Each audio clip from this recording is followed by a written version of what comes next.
嗨，大家好，我是躺平叔。今天是2026年6月3号，这一期咱們繼續胡聊，是胡指胡威，還有胡一靜老師。今天這個胡適又讓大部分金融消費者痛心的一天。為什麼這麼說？那今天在日韓亞太股市再次創新高的情況下，胡適又來一次叫震盪，或者叫衝高回落。截至收盤，上證指數漲了0.22%，一共漲了8個點。深圳成指漲了0.73%，創業板指數漲了1.65%，北證50跌0.48%，科創50漲2.11%。這個成交額3.15萬億，比上個成交日多了3400億。為什麼說又是廣大的金融消費者這傷心的一天、扎心的一天？首先，這些老燈股，這些什麼這碳基的都在跌，明顯的有資金從裡面出來，這個碳基股徹底被這個資金拋棄，至少目前看是這樣的。今天是3727家下跌，1700家上涨，這個下跌的都是在陰跌，跌幅在1%到2%之間的，有一半的股票就是2500只。都是什麼股票在跌？這叫什麼牛市？這是第一個，这些老燈股、消費股等等碳基的都在跌，遭到資金的拋棄，那資金都從裡面出來，不知道要幹啥。那好多人就追什麼半導體、AI、人工智能、硅基的，還什麼光模塊一大堆的，就那些。結果今天他也開了個玩笑，今天科創50，我看的時候好像還漲了4點幾，快5%了。這個指數感覺有點像韓國綜合指數一樣了。結果收盤就漲了2%。也就是衝高回落，也不知道套多少人，就給人感覺他也想學韓國、學日本，也想走一波波澜壯闊的叫什麼科技股牛市，什麼人工智能、半導體牛市。結果他叫什麼萬上沒信心，萬下不甘心，這不就是套人的走勢嗎？很多人衝進去了，估計今天挨套5個點，至少明天再震盪2下，後天再跌一跌，那很多人又要割肉啊。這個科創板就這樣，就是半導體這硅基的股票就這樣，它漲幅太大。都是市夢率，你散戶不進來，它就天天漲；等到你進來的時候，它就把籌碼發給你，正好你來接盤。今天沪指走勢也挺有意思的，先是低開，突然不知道什麼消息，什麼邪風翻紅，拉上去，突然又下來，一直震盪，到尾盤的時候勉強翻紅，漲了8個點。我只能說明在這個位置啊，就4100點左右，很多資金就是既想進來搏一把，搏這個叫什麼指數牛市，搏這個硅基相關的。又害怕被套住，往上走叫沒有信心，往下走又不甘心，所以你看成交量還挺大，放量確實沒有日韓股市走的氣貫長虹，這一路人韓國股市一路向往上叫什麼熔斷是吧？往上熔斷，這個連日經指數今天又創了新高。高盛說韓國指數要漲到12000點，現在快1萬點了吧？高盛將韓國綜合股價指數目標位從9000點上調至1200點，那很快就到了，並表示只要企業盈利維持強勁增長，市場就能獲得良好的支撐。高盛策略師在報告中指出，這次上調目標位是由更高的盈利以及保守的8倍預期市盈率所推動。高盛將2026年和2027年盈利增速預測分別上調至320%和35%，並表示韓國是該地區盈利表現最強的市場。不過，高盛也指出，他說我們承認，我們今年以來韓國股市已上漲逾1倍，三星電子和 SK 海力士目前占韓國股市總市值的1半以上，散戶投機活動升溫，市場容易出現回調。上海證券報報道說，外資公募再增資，中國資產性價比吸引全球資金。你給人感覺現在只有我們这兒是洼地了。你想，日本、韓國都創新高，那韓國都漲了2倍了，咱們這麼一比，好像是洼地。那海外資金就盯上了咱們這市場。近期多家外資機構通過增資、申請合格境外機構投資者就 QFI 資格等方式，持續加碼布局中國市場。5月底，外商獨資公募聯博基金發布公告稱，也就是增資啊，就是海外基金怎麼說？歡迎來交學費，歡迎來挑戰，歡迎海外機構來大 A 學技術，讓他們知道什麼叫真正的市場。我們看幾個新聞，也知道目前什麼一個行情。首先是新韭菜又多了。什么叫新韭菜又多了？财联社报道说，5月 A 股新開戶同比大增78%，逼近2.6億，科技行情拉動入市。上交所最新披露的 A 股新開戶數據，2026年5月 A 股新開戶276.5萬戶，較4月249萬戶環比增長11%，較2025年5月155.56萬戶同比增長78%，環比增長11%，同比增長78%，這個還是可以的。這麼多新韭菜進來了，這是好消息。截至5月末，2020年以來 A 股累計新開戶，26年新開戶1730萬戶，同比增長58%。如何看待這一數據？這都是新韭菜啊，將近1730萬戶，今年賺到錢了嗎？一看增速，5月新開戶合計277萬戶，與去年同期156萬戶相比，新韭菜進來的非常踴躍，一下增長了78%同比，而且這一增速創下年內月度同比之最。二看月度排名，說5月277萬戶在前5個月位列第3，當然了，比1月份的492萬戶和3月的460萬戶還是要少的。三看累計數據，說截至5月末，2020年 A 股累計新開1730萬戶，較2025年同期1096萬戶增長58%。這意味着僅僅5個月，今年新開戶數就達到了去年全年的63%。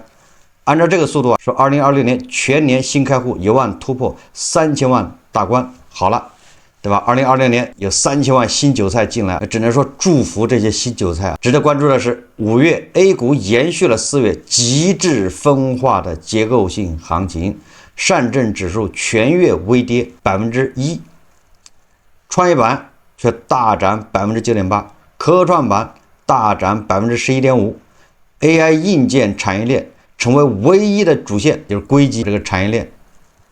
隨着科技主線的越發明確，新股民入市節奏有所回升，年內 A 股投資者總數將突破2.6億，那就是我們以前說2.4億股民，以後就改成2.6億了。股民，這個財聯社說啊，極致分化行情下，散戶入市節奏，5月的 A 股用一個詞概括就是撕裂。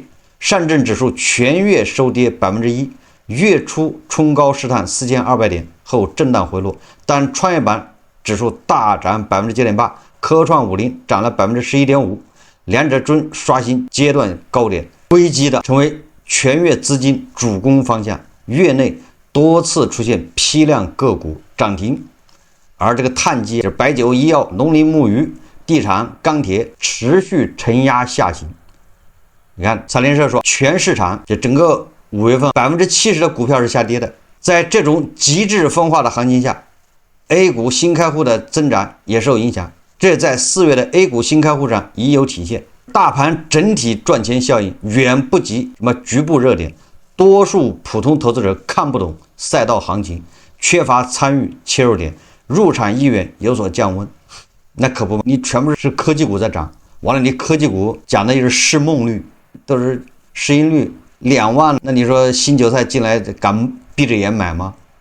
海力士、三星人家敢買，因為畢竟人家2年後的業績都擱在那兒放着的。你這玩意兒講的都是市夢率，這2年以後你這公司在不在都不知道了，誰敢買？都是在裡面賭博。你看，說5月認識科技板塊的極致行情，但隨着主線更加清晰，投資者的入市意願有所增強。你跟韓國全民炒股是吧？那還差遠了。韓國人借錢炒股，韓國人怎麼着？給小孩的剛生下來小孩名字一起好，立馬給他開好證券賬戶，開始炒。而且韓國一共是好像多少萬人，4、5千萬是不是？人家賬戶1點幾個億，這個你看咱們是14億人，對吧？賬戶只有2.6億嘛，還沒到嘛，這什麼概念？老登股在陰跌，毫無希望，不停的創新低，資金在流出，你一進去就被套。這個科技股你不敢追。現在就這麼個局面，你這人新韭菜來了，你幹啥？那有人就說了，那我買這個美的的股票，也買這個韓國股票，那是閉着眼賺錢嗎？確實，我今天看媒體報道，三聯生活週刊它一篇報道叫跨境炒股灰色時代終結，普通人還能繼續投資美股嗎？這文章特別長，我只簡單介紹一下，就是說啊，政府給你關上了一扇門，但是也還給你打開了一扇窗。這個門關上了，比如說老虎啊、富途啊這些，你是不行了。你想一鍵炒股，你想拿着手机隨便點點就能在美国賺錢，那是非法的，不允許。那合法渠道，媒體說，三联生活週刊說，从目前來看，我國境內投資者開展境外投資合法的途徑主要是通過港股通，合格境內機構投資者叫 QDII 以及跨境理財通等。和老虎、富途等投資平台相比，這些途徑的投資範圍相對受限，不過還是保留了一定的投資渠道，也就是大門給你關上了，窗戶給你開了個小窗戶嗎？那窗戶還是在的，窗戶沒關上。說以港股通來看，要求投資者有50萬元的資產開戶門檻，投資範圍主要是香港股市的大中型成分股。就是港股通，首先一個你得有那個資格，你的50万以上。这第二個，港股通你只能投資香港的指定的那些股票，比如说什么經緯天地，你就去接盤的，你能買的那玩意兒，這不就是逗你去接盤嗎？新韭菜是吧？到時候來個90%的暴跌，或者是叫 ETF 指數基金，這就是港股通。這個作者說，對於內地投資者而言，香港市場還不是首選之地。最關心的還是美國股市，尤其這一輪高科技牛市，英偉達、谷歌等公司股價持續大漲，人家漲，反正市盈率它並不高，所以你買它怎麼說多少還是比較踏實的，讓很多內地投資者無限向往。確實去買就買英偉達，買什麼特斯拉是吧？還蘋果啊、谷歌這些。在老虎和富途等平台被禁後，內地投資者以後投資美國股市的合法途徑，主要是通過合格的境內機構投資者，就 QDII。對於內地居民而言，通過 QDII 投資境外資本市場的好處在，首先是合法，其次不需要換匯，用人民幣購買就行。但是這些你雖然可以用人民幣直接買，但是你買的都是一些 ETF， 你想直接買英偉達股票、谷歌的股票、特斯拉股票，那是不行的，做不到。就是 QDII 這個渠道是不行的。這個文章說，從某種程度上看，如果內地居民能夠從境外資本市場獲得豐厚回報，也是提高民眾收入的一種途徑。在老虎和富途等平台被關閉之後，內地投資者對於境外投資的需求並不會因此而下降。從監管層面來看，如果將來能夠在合法投資渠道之內，盡量增加內地居民投資境外資本市場的範圍，讓民眾能夠最大程度分享全球股市的紅利，也可以讓更多資金不至於流入灰色甚至非法渠道。這個想法是好的。我們已經說過了，因為炒美股、炒日本的股票、炒韓國股票啊，它沒有辦法鍛鍊你的心智，你只是能賺到點錢，這個是對投資者教育是不好的。所以政府很暖心的幫你們把這些市場給關掉了。不要去這些地方，這地方你在那兒投資，你就是投10萬賺15萬，你並不能獲得知識。這個世界知識值錢，所以說你不要去那些市場炒，還是回咱們胡市炒的。胡市炒那多好，上來去交學費，學費不白交，人人都一樣，都要交學費。你不讓人炒是吧？那你很多人跑到香港去開戶了。6月1號，每日經濟新聞報道，他說，每日經濟新聞記者走訪了香港人流最密集的西九龍高鐵站尖沙咀，發現部分中小券商門店擠滿了從內地趕來開戶的投資者。這6月1號，目前可以接受線上開戶申請的匯豐銀行也幾乎被內地投資者擠滿，但需要簽署相關的資金來源聲明。除了證券投資，跨境保險如何合規進行，也引發內地投保人的關注。總之，這些投資的口子都給你收緊，把門給你關上，免得你受影響。我們再看這21世紀經濟報道，他說多家民營銀行下架3年期、5年期定期存款，也就是說，這很多民營銀行他把3年期、5年期的定期存款沒了。你想存3年、存5年沒有，你只能存2年，最多要麼存1年。民營銀行加速下架3年期、5年期存款產品，並下調利率，以應對净息差持續收窄壓力。降低高成本負債。多家银行已暫停銷售和顯示售罄，利率普遍下調至 1.9% 到 2.1% 的區間。21世紀經濟報道說，繼5年期大額承擔批量隱退後，民營銀行存款產品調整的風向正在向3年期蔓延。進入2026年，多家民營銀行相繼下架或暫停銷售3年期及5年期的整存整取產品，同時下調相關存款利率，反映出在净息差持續收窄的背景下，民營銀行正加速壓降高成本負債。這裡面說的就是中關村銀行，還有其他的銀行，咱就具體的就不說了。這個新聞說明银行說不好聽，我簡單的解釋，就是銀行先把存款往外趕，存款的固定存款利率越来越低啊，3年期的没有了，5年期的也没有了，你別存3年5年了，对不对？这就說明他不想要存款。因為銀行存款是銀行的負債，他把那錢搞來之後，他也貸不出去，完了還給你這麼高的利息，銀行這錢也不知道往哪兒投資啊，沒人貸款，把民營銀行沒辦法，所以說把3年期5年期砍掉，1年期2年期利息給你下調，願意存就存，不願意存就取走，都是這種態度。所以說你看這個大體上反映出什麼呢？反映出要把錢從銀行趕出去，不希望你存，趕出去幹嘛呢？趕出去你也不能到國外，國外的路給你封上了，大門給你關上，对不对？那不就是讓你去胡市嗎？把你趕到胡市，你別存了。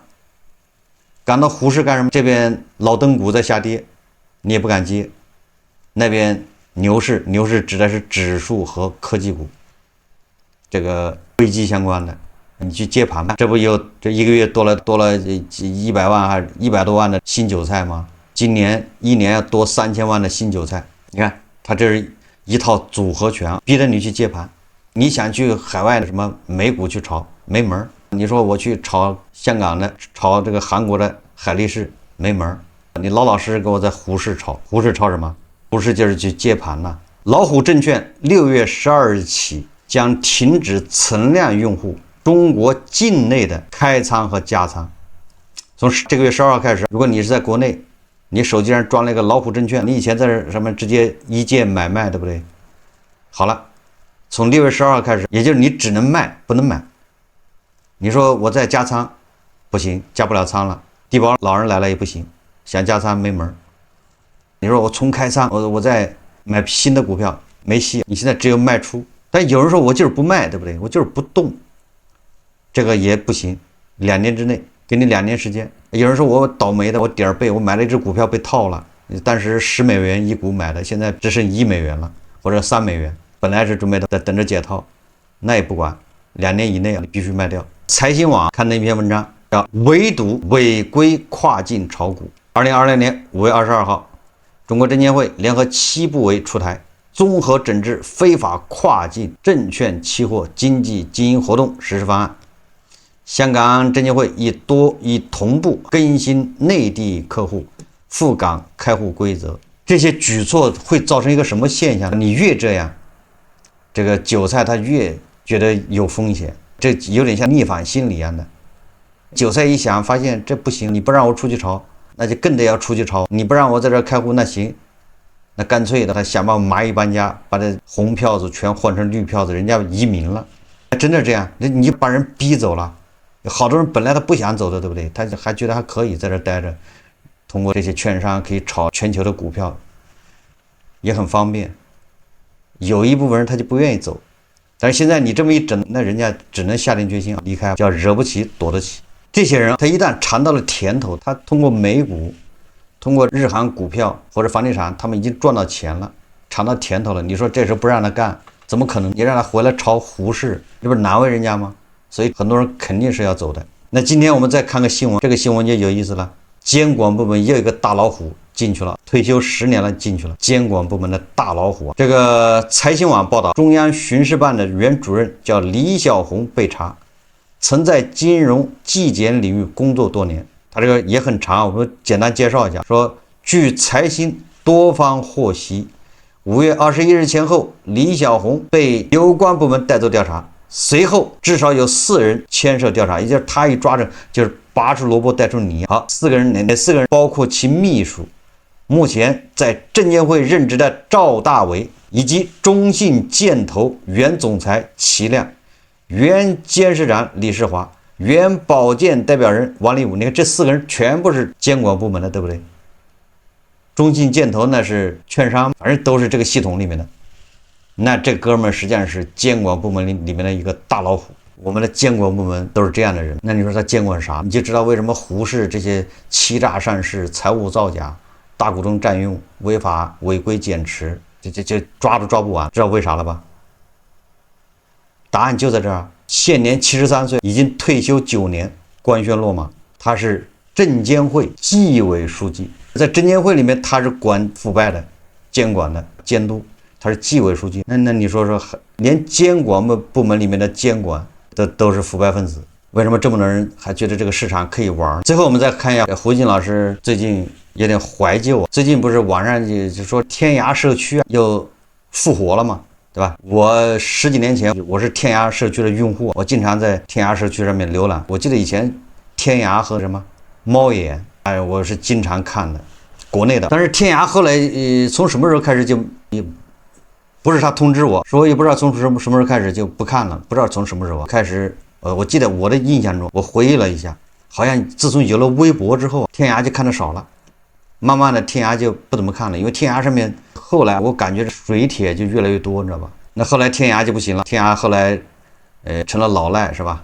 現在天涯又復活了，就這麼個事。回信說，天涯社區6月1日正式恢復訪問，去的人很多，速度很慢，像崩了一樣。但是我到現在我也沒看過，我對天涯一點興趣都沒有了。雖然我以前喜歡看，在今天不少人的記憶和印象中，天涯社區格調上比較知性，人文色彩比較濃厚，深度精品也相對多，價值光譜則相對多元。對，我想起來了，這麼一說，我想起來天涯上面曾經有個叫什麼帶頭大哥，是吧？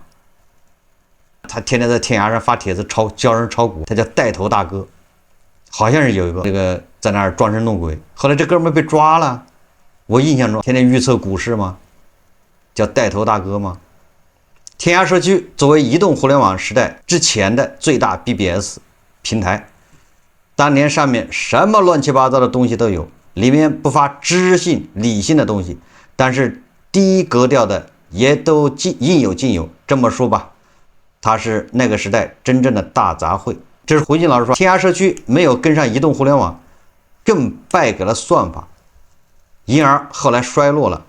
這次恢復訪問，他高舉的是抵制 AI 創作的旗幟，但僅靠這一點恐怕難以支撐他滿血復活啊！雖然恢復訪問第一天就崩了，但新鮮勁兒過去後，維持人氣以及如何在已經很發達的移動互聯網加 AI 時代生存下去，將是長期挑戰。好，後面是胡一進老師，叫老胡個人認為，天涯社區不妨順水推舟，沿着很多人對他的知性理性那一面的懷念，與移動互聯網算法所製造的各種弊端打對台戰，把人們最懷念他的那些東西發揚光大，真的做到讓一個知性理性的平台重新進入移動互聯網時代，那樣的話說不定他能成功，因為知性理性是移動互聯網時代社交媒體的真正稀缺，也就是說現在的稀缺品。他說天涯社區當年很自由的那些東西，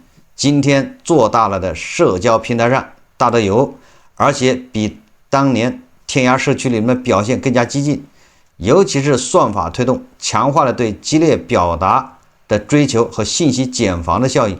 說算法讓每個人都容易相信自己是主流關注和主流表達的一部分，算法把我們最喜歡看到的東西推過來，至於別人說什麼，很多人或者不知道，或者根本不想知道。說如此同時，標籤強詞奪理，經常在網上亂飛。說實話，很多人對這點有些煩了。他說知性和理性討論曾經是天涯社區複雜面貌當中的堅實一部分。後面我就不說了，胡一進老師這就完全是胡說八道。在這兒天涯為什麼不行了？他是被時代淘汰了，兩個原因，一個是時代，他跟不上時代了，時代拋棄他的時候也不會跟他打招呼，這不是互聯網上都這麼說嗎？當微博、當朋友圈這種社交興起的時候，誰還在就天涯上看那些？天涯說來說去是中心化，什麼叫中心化？還是看大 V，看他們幾個人在上發帖子。完了在下面叫好，這個個人表達還是比較差的。所以說你在後面講究去中心化的時候，它天涯已經跟不上了。你把它做短了，那不就是微博呗？微博已經把市场都占了，你哪有你天涯的这個空間？也就是他把那個字數做到140字，那不就是微博了嗎？對吧？如果你的字數多，那你還是遵循天涯的原貌，那證明這種產品已經被淘汰了。絕大部分人看不了140個字以上的內容，而且關鍵是文章，它跟抖音不一樣，它跟那個視頻都講的，別人能聽得明白，還願意聽一下。但看電視吧，所以長一點也能接受。但是文章你想一長的跟那個看課文一樣，你知道吧？对啊，他打瞌睡。很多人他不理解這個產品，就胡一靜老師他沒搞過這種互聯網產品，他不懂，叫聲光電。為什麼你這個文章寫的長了，比如說5000字啊，那一看一定會睡着。你寫的再好，人家也會看睡着。但是視頻不一樣，因為視頻裡面現在很多拍的文案，声光電这個刺激，你剛要睡着，它的音響嘣了一響，你精神又上來了。剛要睡着的時候，那個什麼大長腿出來，就總之枯燥的文字就不一樣了。這是第一個，你天涯那個形式那種產品跟不上了。第二個，大家都要表達，所以沒有辦法在天涯上看你他媽幾個大 V 在那表演說什麼。胡一靜老師又說天涯知性理性，他就是胡說八道。天涯上我們從頭到尾到現在沒有什麼知性理性討論，就是胡說八道。為什麼？胡一靜老師忘了以前什麼動不動就線下約架，大家還記得吧？老泡那個 BBS 的，老泡天涯什麼貓眼的都知道，以前動不動線下約着在哪兒見面來動手，還知性的，還理性，動刀的，動棍子的，說明胡一靜老師對這些互聯網產品了解，他還是個用戶，這個了解的還沒有那麼深刻，他只是個用戶啊。那過去混 BBS 的那些大 V，哪個沒跟人打過架，沒跟人出去什麼決鬥過是吧？那還理性，還知性。最後我再說一下，天涯關門不招待見，最根本的原因還是這個叫審查，也是胡一靜老師所說的。胡一靜老師在裡面提到了，叫天涯社區當年很自由的那些東西，他提到了自由，恰恰是這個自由也害了他。所以我覺得天涯現在炒作一下，不會掀起多大的浪花，因為它是過去的產品，是老登產品，已經被時代淘汰了。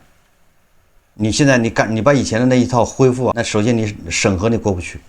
我辛辛苦苦我寫了1萬字的文章，碼了1萬字，結果咣當審核過不去，我還不知道哪兒出問題了，我還改不了。它跟那個抖音短視頻不一樣，短視頻我說了不行，我再重說一遍，改一下，反正就1分鐘，我不陰陽怪氣，是不是這樣子？你好不容易寫個8000字的文章，在這碼完了之後一發，不好意思，沒有流量，沒人看，限流了。你說你多累吧？所以說這一想就不靠譜。我舉個例子，這玩意兒，人們對天涯社區的懷念是一種美好的對過去的一種留念，但是並不是真的要回到過去。就好比你的上高中的时候初戀一樣，對初戀的這種懷念最好是放在心裡面。你現在50、60了，你再去初戀，兩人一見面，那你說這不是，你說這多尷尬吧？美好的印象都沒了，夢都破碎了。所以對這種過去美好的東西最好是放在心裡面，不要真的去找。你真的去，有很多人說动不了要回到過去，過去美好的懷念一下就完了。你真要把过去那玩意拿出來，你现在你也受不了。就跟现在的50、60歲的人，就胡一靜老師也想起了他高中的初戀，那就是跑去見面，還有什麼意思呢？不見還好，放在心裡面，那覺得還挺美好的。你一見就完了，一定是雞飛狗跳，後悔。跟天涯社區這是一個道理。好，這期節目咱們就聊到這裡，感謝大家收看。如果喜歡我的節目，歡迎訂閱轉發，也可以在下方留言評論，謝謝大家。